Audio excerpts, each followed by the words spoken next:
when you talk to a number of spiritual brothers, their mind is not want a girl who sings in church. They want somebody that, so that when they are done preaching, then the person will sing, hey!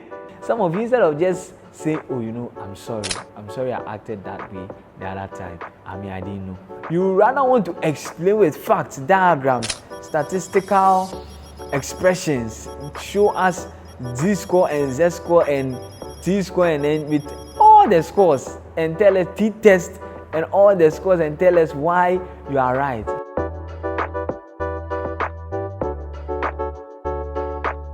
Hi there, it's Caleb over here, and welcome to the Spoudazo Book Review Podcast. So this is the part 2 of our special love session, which we are doing because we are in the month of love. And on this second episode, I'll be reviewing another wonderful book on the subject of love and relationships. And I believe that this book will really help you or really bless you one way or the other. Whether you are not in a relationship, whether in a relationship or whether you are married, I trust that this book is a book that you really need to read. Now, what book am I talking about today? But before we continue, I'd like to encourage you, please subscribe if you haven't subscribed. I want to encourage you to also share the link with a friend, subscribe, comment. Just right now, just subscribe, just share the link to someone. Thank you very much. So this book is a book that was authored by a very renowned relationship counselor. I think he has been in the relationship counseling space for decades. Yeah, for decades. And I came into contact with this book back in undergrad.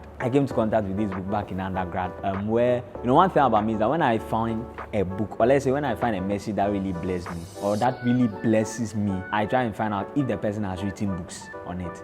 Because one secret about a book is that a book is, one thing I learned from one author is that he said a book is a teacher, in a sense that he used the word a book is a slow teacher, in a sense that when you have a book with you, unlike having the person around, so for a book, the book can be teaching you always and always and always. You can revisit the book anytime. So this book was during a period, I think then I was even in level 200, I think in undergrad, when I came across this book. It was by a message that I watched, and then the person, commented on the book, the author commented on the book, and then I went to look for the book. Then in this book, the author talks about the relevance for preparation towards marriage. Now, this is the scenario, and it's very important to understand this point. And this is one thing that when I learned around that period, and even earlier before I read the book, I learned this principle of life, and I believe that if you learn it, it will really help. So he came with this principle. He said, we prepare for everything in life except one major aspect of our life, which is marriage.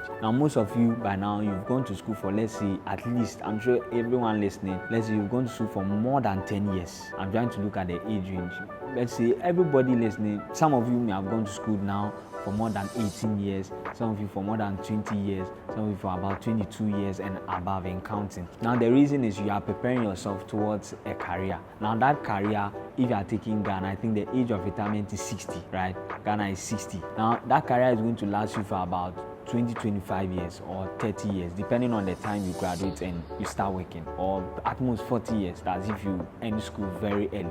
Now, so we prepare for a career that is going to last us for about 30 years or 40 years at most. But for our marital lives, we don't prepare for it. Many people live their marital lives to chance, and most of them say, I'm not in a relationship, why should I? What's the need for preparation? I'm not seeing anybody, so what's the need for preparation? I'm not going out with anyone, so what's the need for preparation? I was saying that it's very important to actually start preparing now, because your preparation towards marriage does not start when you get married. A lot of people, they think their preparation towards marriage will start when they meet the person. No, by the time you meet the person, that's not the time you have to now start preparing. You have to start preparing earlier from there, because for your marital life, it is till death do you apart. If it is till death do you apart, how then are you preparing towards? Even with the counseling which is done in church, I think it's 6 months, right? The normal, some 3 months, some 6 months. Charlie, around that time, the people are now coming to get married. The heat is boiling in them. When they go for the counseling, they are not listening. They just want to hurry up and then get married and take their wives away. So he really came from that perspective that it's very important you actually start preparing for your marriage now. Whatever marriage you want to have in the future, that preparation is now. If there are some bad habits to stop, this is now to stop it. If there are some good habits to cultivate, it is now, not when you see the person. You don't prepare for a storm when the storm now arrives. You prepare for a storm before the storm comes. So in this book, I think that was one main factor he was really driving across in the book. So the book is titled Things I Wish I Had Known Before I Had Gotten Married. things I wish I had known before I got married. And in this book, he shares his own lifestyle experience, how he was expecting marriage to be a bed of roses, how he was expecting marriage to be so fantastic and all amazing and nice and building castles in the air every time and all of that. But Charlie, when he entered into it, he saw that, hey, Charlie, it wasn't easy like that.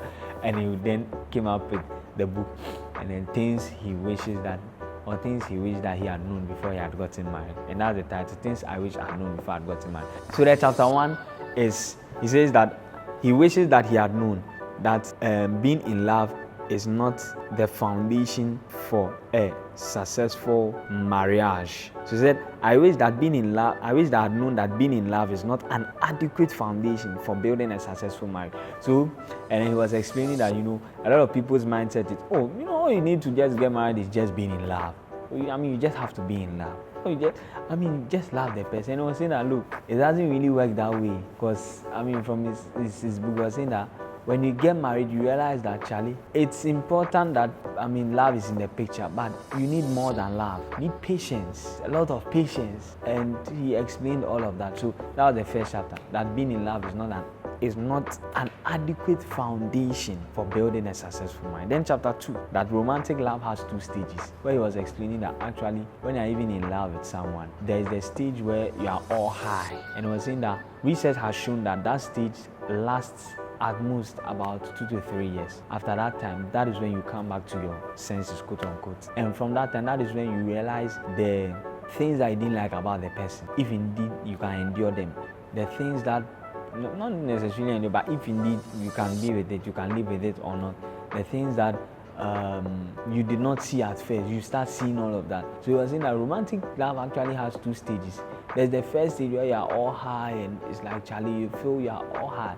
And he was actually saying that, it's great to be in that stage, but you can't be in that stage for the rest of your life.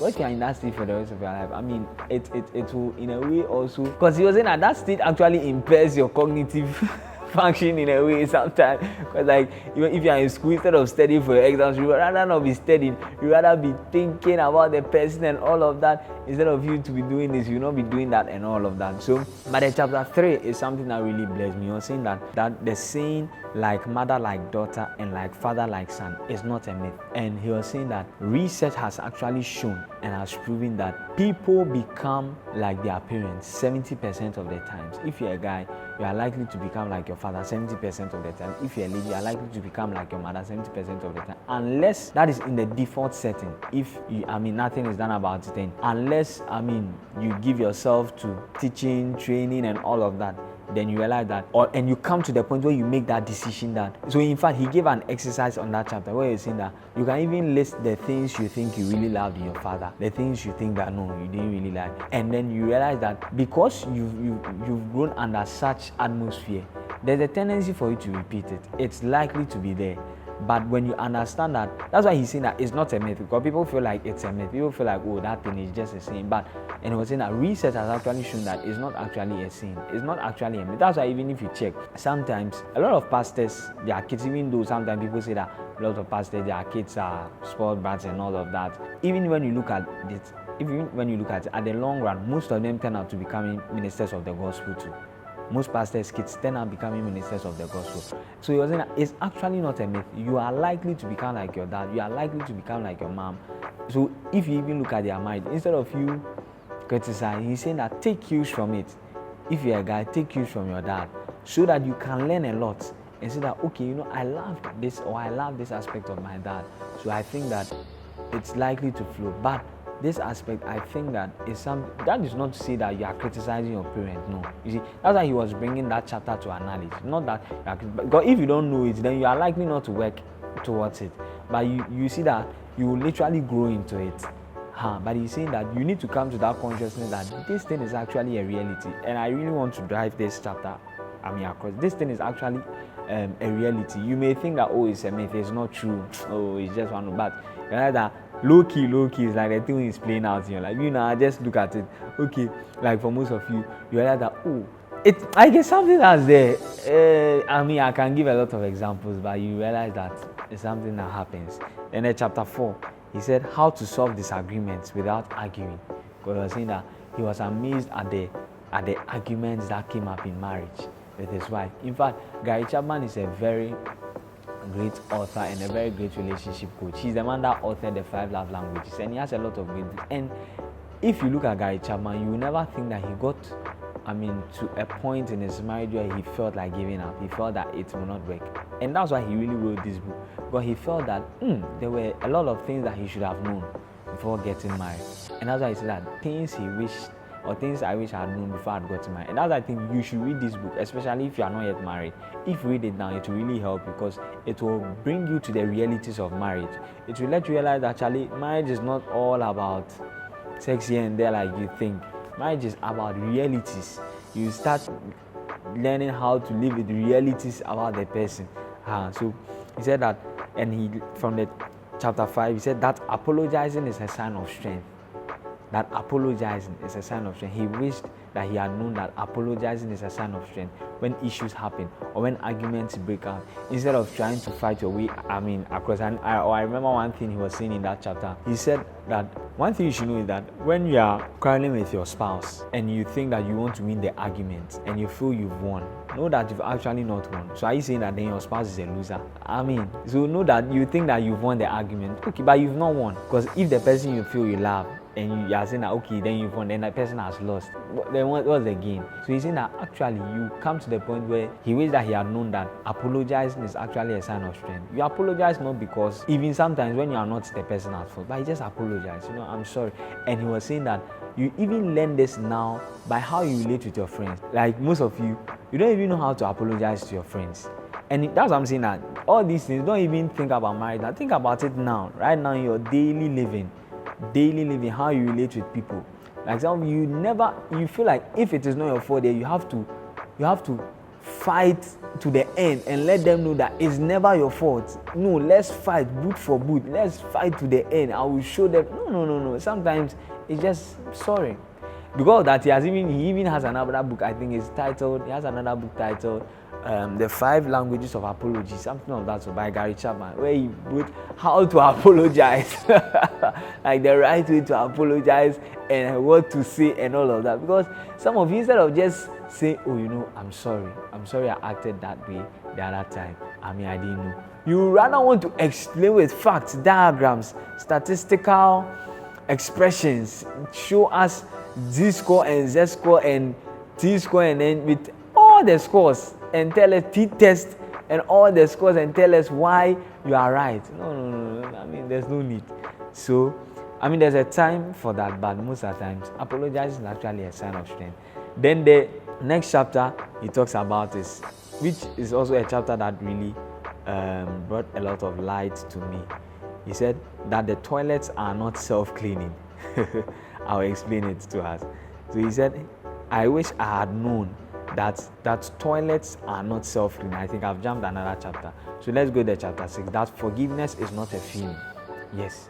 He said he realized that in marriage, and that's what I'm saying, it's not just in marriage, even in real life experience. Forgiveness is actually a decision you have to make when someone hurts you. It's not because you feel like forgiving them. If you are waiting to feel like forgiving the person, you are likely never to forgive the person. But it's a choice you have to make. A choice you make that, I'm hurt, regardless, but I'm forgiving the person. What you did really hurt me, but I'm forgiving you. So he said that was one thing that he really wished that he had learned a long time. Because, he had a lot of arguments with his wife here and there, but he came to the point where he realized that, forgiveness is actually not a thing. It's a choice you have to make. It's a choice you have to make that, I'm hurt, but I'm forgiving you. That's what I'm saying. This one is even daily living. Whether you are married, whether you are not married, whether you are in a relationship, whether you are not in a relationship, just even your normal day-to-day living with your friends, in your workplace, in your classroom, everywhere. Forgiveness is actually not a feeling. It's a decision you make. Maybe the lecturer spoke to you a certain way you were not expecting him to. Just forgive. After all, he's your lecturer. Just forgive. Your friend acted in a certain way you were not expecting him to act. Just forgive. Then chapter 7, that toilets are not self-cleaning. So he said when he got married, I think he said he was someone that he wakes up very early, but then his wife sleeps throughout the day, something of that sort. And then he said during the times where they were going, they never spoke about roles and responsibilities in marriage. And he said that is a key aspect that a lot of people don't know. because marriage is filled with responsibilities and rules. So he said he wished that he had known that toilets are not self-clean, where he used the toilets to stand for the daily activities and responsibilities that both of you have to. So he said when they got married, then he realized that for a number of weeks and I think months, the toilet was not, nobody was clean. So he said one day he asked the wife, won't you clean the toilet? And the wife said, me, but you are the one supposed to do it. And that became like a whole issue. Then you realize that actually they never sat down to talk about who was going to do what and who was not going to do what, who was going to be in charge of like responsibilities in marriage. And that's why it's very important. I think even when we check the topics that they discuss at marriage counseling, one of the topics, I've gone to quite a number of churches and institutions, their marriage counseling topics and their routine. One of the topics they really treat is even responsibilities and rules in marriage, like the husband, the rules and responsibilities you have to do. There are the rules and you feel that these are things that we learn in social studies, maybe in JHS, but Charlie, it's very, very important. So he said he wished that he had known that the toilets are not self-clean. Who is going to do what? As you power plan. So every day is not just taking the person out and I love you. Oh, cut a call. Oh, want to cut a call. Oh, cut a call. Oh, want to cut a call. Oh, let me go and see you. No, talk about correct things. So who is going to take care of the kids? Who is going to do this? Who is going to do this? Like, are we looking at bringing in a house help? Like practical things, because the toilets are not self-cleaning. He said when you get married, that's when you realize that, whoa, hola, you've come to a world of responsibilities. And he said, chapter 8, that we needed a plan for handling our money. Now, this is one thing I have really learned over the period, even in my studies in relationships and all of that stuff. There are about the three main challenges in marriages especially, that have caused divorces and other issues is communication, sex, and then finances. These are the three. And then later I discovered the fourth one after some time where they said it was in-laws. I was quite surprised with that one. I think maybe the married people there, they can relate. But he said the three main, this one was not from, but I'm relating it to this chapter that he made. The three main issues that have, or the three main areas that have caused a lot of issues in marriages, and especially leading to divorce. One is communication, two is sex, and then three is finances. So in this chapter, he was saying that he wishes that he had known that they needed a plan for handling their money. He was talking about financial responsibilities, finances, how they were going to handle finances. Money is not going to handle itself. One thing I learned many years ago was that anything that is left to chance does not have a chance. That's why I was quite amazed. To realize that finances has caused a lot of people issues in their marriage. Like when you read about the findings and the research and all of that, I realized that a lot of people have had issues, a lot of issues. Even when you look at celebrities abroad, like that sometimes because of their money. Some people just try and get married to them because of their money. Later they will divorce so that they can get a certain amount of their wealth. So finances, wealth, and all that. He said you actually need to talk about these things. You need to talk about finances. You need to talk about money. You need to talk about what. That's why you don't need. That's why the ladies, I really want to encourage you. Learn about finances, because you realize that when it comes to finance, it's quite a few ladies that really have a grasp in that area.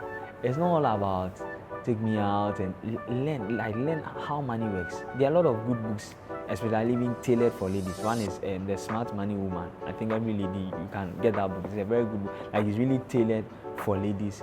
And you need to learn about finance, because it's very, very important. It's not just about spending the money, but you really need to know about it. Well, I realized that over a period in relationships, like most of the times, it's the guys that tend to be at par, like when it comes to financial knowledge and all that. I'm not saying that ladies are not doing it. That's not what I'm saying. But I'm saying that I think generally, on the average, it's like guys are more concerned in that area more than ladies.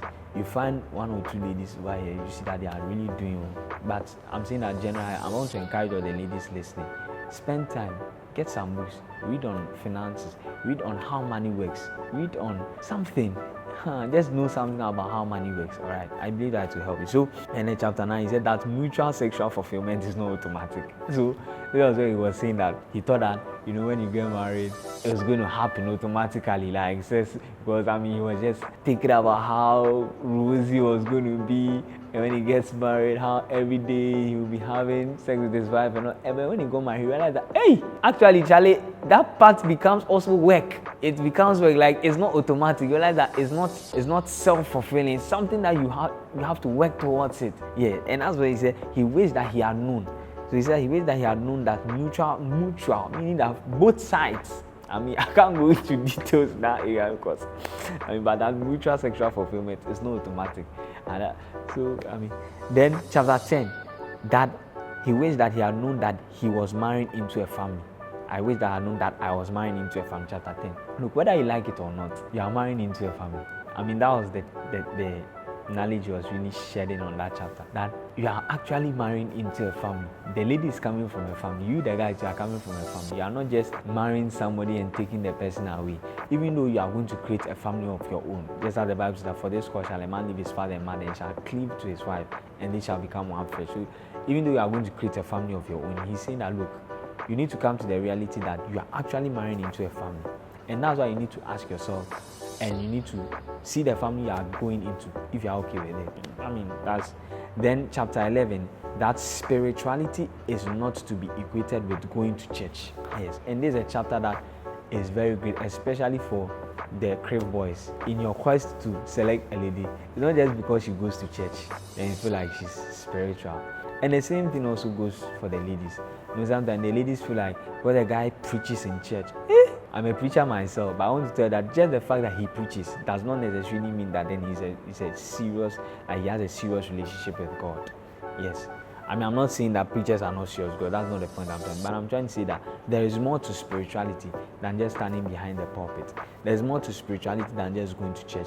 You need to look at the fruits of the spirit the person is producing. Look at the character, because character without charisma is catastrophic. So you need to really know that spirituality is not just somebody who sings. And this is a big one for the brothers, especially spiritual brothers. Because I'm a spiritual brother. When you talk to a number of spiritual brothers, their mind is, I want a girl who sings in church. They want somebody so that when they are done preaching, then the person will sing, hey! Charlie, is more than that too. There's more to it than the eye meets. So that's just. And then the chapter 12, that personality profoundly influences behavior. He wished that he had known that personality profoundly influences behavior. The person you are marrying, you're also marrying that person's personality, how the person is. And that's why you need to have an understanding of how personality works. I think one of the messages I would like to encourage you to listen to is a message by Reverend Dr. Albi. His link will just be on there. So you can go on YouTube, just search for him. He has a message on relationships, on relationship love. And then one of the messages he spoke about personality, and then personality types, and then the various personality types, because you need to know what it means going out with a choleric. You need to know what it means to marry a choleric husband. You need to know what it means to marry a phlegmatic wife. You need to know what it means to marry a phlegmatic husband. A phlegmatic husband is a husband that is going to be a laissez-faire father to your children. It's going to be a husband that is likely to be laissez-faire. It's not someone that is driven. You need to know what it means to be with a melancholic person. You need to know what it means to be with a sanguine. Yes, sanguines, because of their easygoing nature, they tend to fall in love easily, and they tend to have a lot of infidelity issues. Yes, because they make friends easily, they have a lot. So you see, when you know these things, even as you an individual, it helps you. Then you know to know the areas to work on yourself, even before you meet the person or before you start going out. Because if you're sanguine, you know what your areas, your weaknesses and strengths are. You know what to add to, you know what to work on, you know what to tone down a bit, you know what to do, what not to do. Yes. So melancholics, if you are with a melancholic person, melancholics, because of their sagacious nature, they tend to be very, very prejudiced in their approach towards life. They tend to be very critical, and then they approach things with a lot of critiques. They can critique things so much because they are like very smart. So any small thing they enter a place, they want the thing to be jet. But they also have their benefits. They want things to be very excellent. So that's what I'm saying. Every area has its own. A choleric, they are driven. They are high. They have high passion. They are natural born leaders. So if you are with someone like that, you know that the person is going to push you to the extreme. There's a way to relate. So every area, the personality of the person is going to profoundly influence the behavior of that person. And that was what we were just trying to say in that chapter.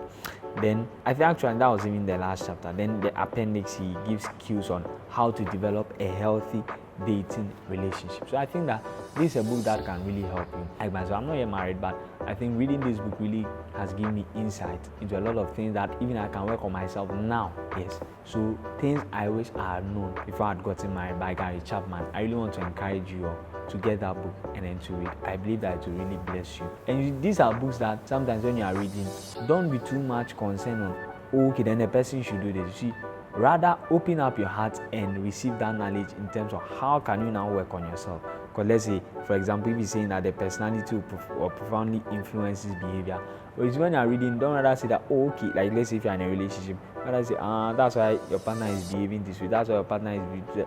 No, rather you to read it with the aim of applying that knowledge to yourself. Yeah, that's what I just want to say. Instead of thinking about, like when I read books, I don't read it with the aim of coming to share it with you on this podcast. I read it with the aim of it changing my life, so that out of the deposits of knowledge I have in me, then I can share it with you.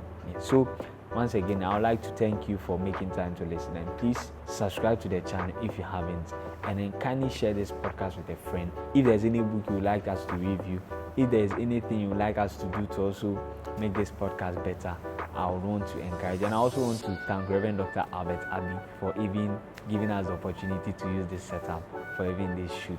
I really appreciate him and also the entire team. Thank you very much, and God richly bless you all. Till we meet again, God be thanked for books. Bye.